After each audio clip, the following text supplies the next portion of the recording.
எவ்வளவு ஒரு பிரச்சனை பாருங்க. மக்கள் பழிவா கூட இன்னைக்கு வராங்க எல்லாம் சொல்றாரு 41 கூட்டணி வச்சிருக்காங்க. கூட்டணி பெரிய கூட்டணி இருக்கட்டும். ஒன்னே ஒன்று சொல்றாங்க, 41 கூட்டணி இருக்கட்டும், 500 கூட்டணி இருக்கட்டும். இந்த பாவ திருமாவள ஒரு ஆள் இல்லைன்னா ஒரு கட்சி காலிதான். திருமாவள ஒரு ஆள் இல்லைன்னா ஒரு கட்சி காலி. அவருக்கு 8 சீட்டு கொடுக்குறீங்க. இந்த சுழுத்து பிரேமில போச்சு. விஜயகாந்த் ஆத்மா மணிகாந்த் அந்த அம்மா அது போய் 10 வாங்குது. கம்யூனிஸ்ட் கஞ்சி 8 எல்லாம் வாங்கி வாங்க. 50 கட்சி கூட வாங்க எங்கள்கிட்ட இருக்காரு. ஆனா ஒண்ணு, இது பிஜேபி, இது மோடின்றாங்க. எங்க உலகத்துல போர் நடக்குது, வார் நடக்குதுங்க. இந்திய தேசத்திலே கொடியை போட்டுக்கிட்டு கப்பல் எட்டாந்து டீசல் பெட்ரோல் கொண்டாந்து கொடுக்குறாங்க. மோடி கொடுக்குறாங்க. அறிவருக்கு கவனமாங்க. எதுக்கத்தாலும் மோடி என்ன மோடி? இது ஒவ்வொரு ஏரியாவில் ஒவ்வொரு நாட்டில் பெட்ரோல் விலை 500 ரூபாய், டீசல் விலை 450 ரூபாய். இந்த மோடியில் இந்த காங்கிரஸ் முத்துட்டு எடுத்துட்டு போயிருப்பான். காங்கிரஸ் சும்மா சொல்லாதீங்க. இலங்கை தமிழுடைய பாவம் சும்மா விடாத.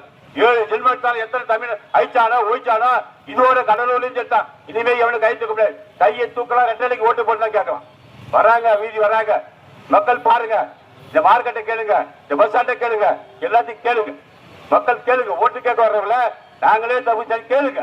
என்னைக்கு மக்கள் கேள்வி கேட்கறீங்களோ அப்பதான் ஜனநாயகம். நீ என்னைக்கு வாய மொழியீங்களோ ஜனநாயகம் செத்து போய் அர்த்தம்.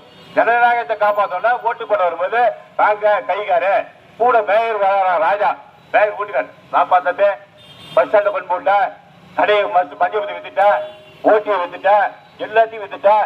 இன்னும் என்ன பாக்கி இருக்கு? மைதானம் விலை போட்டு வைக்கிறியா? என்னடா போட்டவனுக்கு ஒரு ஏக்கருக்கு எவ்வளவு காசு? 30,000 ரூபாய், 30 லட்சம் ரூபாய் ஒரு ஏக்கருக்கு. நாங்கெல்லாம் கான்ட்ராக்ட் போய் என்ன பண்ண தெரியுமா? வருவாரு கான்ட்ராக்டர், ஏதாவது 2% கொடுத்துருவார். 30% ரூபாய். 1 லட்சத்துக்கு 30% கமிஷன். 10 ஓடினா 3 ஓடி எழுதணும். அப்ப என்ன ரோடு இருக்காங்க? என்ன தரம் இருக்கும்? 30 லட்சம் ரூபாய் கொடுக்கணும், இல்லைன்னா பில்லு கிடையாது. எத்தனை காட்ட பில்லு 2 மணி செத்துட்ட. எவ்வளவு பேர் இந்த ஆட்சி செத்தாங்க. அவன் சொல்ல முடியாது, தற்கொலை பண்ணிக்கிட்டான், கடன்ல செத்துட்டான், வாழ முடியல, வாழ்வாதாரத்து வழி இல்ல. மக்கள் பட துன்பம் வேதனைகள் கொஞ்சம் நெஞ்சனீங்க. மீனவ சமுதாயம் கொஞ்சம் யாரும் வாழல. இன்னமோ வந்துட்டு உங்களை காப்பாற்ற உங்க டெபாசிட் வரணும்னு சொன்னா திருமாவளவன் நல்லா முடியும். அதான் உங்களுக்கு. நீங்க திருமாவளவன் என்ன பண்ணாரு? கூட்டணி வச்சுக்காரு. MP 40 வந்து நீங்க சட்டமன்றத்தில் வந்தீங்க, நீ மாநகராட்சி வந்தீங்க, மேயர் ஆளீங்க, எல்லாம் பண்ணீங்க. என்னாச்சு? காங்கிரஸ் இருக்கா எங்க தெருவில்? எங்க இந்த மஞ்சள் குப்பையில் காங்கிரஸ் என்னங்க மேல வேலை விட்டு எங்கிட்ட நாளைக்கு எண்ணிட்டு வைப்பான். காங்கிரஸ் யாருக்கா எண்ணி பாரு.